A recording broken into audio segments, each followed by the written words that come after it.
The Grand Rapids police chief is responding to criticism surrounding this video and how his officers handled an arrest. That video was taken earlier this month after a breaking and entering on the city's east side. The incident sparked an internal investigation in the station. 13 on your side's Alina Holland spoke to Chief Eric Payne. She joins us now. Alina, what did he have to say? Well, hi, good evening. Chief Eric Payne says his officers had reason to make contact with this person, and it was not because he himself fit the physical description of the suspect. There's a lot of misinformation out there. Chief Eric Payne says his officers were responding to a breaking and entering at a Grand Rapids area business earlier this month. He says the owner saw a backpack during the break-in. Within close proximity is the McDonald's.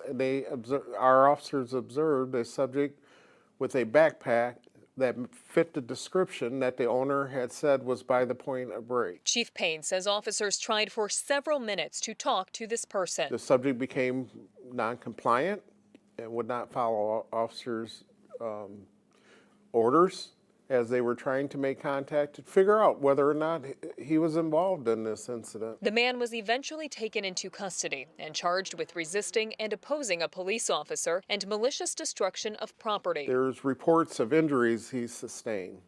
Those injuries were self-inflicted. At no time did our officers use force on him to cause those injuries.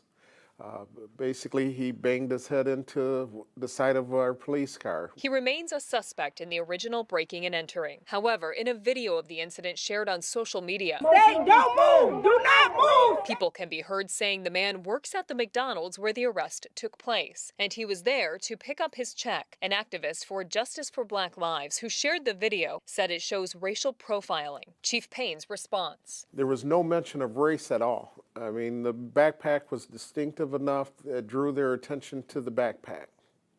So there was no mention of race. The complainant never saw the person who attempted to break into their building. A person in the video also claims the man was at McDonald's for 2 hours. Chief Payne says evidence shows he arrived only 2 minutes within the call. The Office of Oversight and Public Accountability received many complaints about the incident in the video and filed an official complaint with the police department. An internal investigation is taking place. I will hold them accountable if it was not done properly.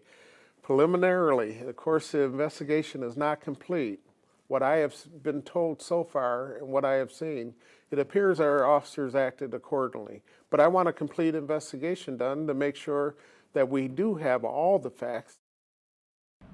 And we have reached out to the family of the man arrested in that video, who says they will not be talking at this time and seeking legal action. Nick?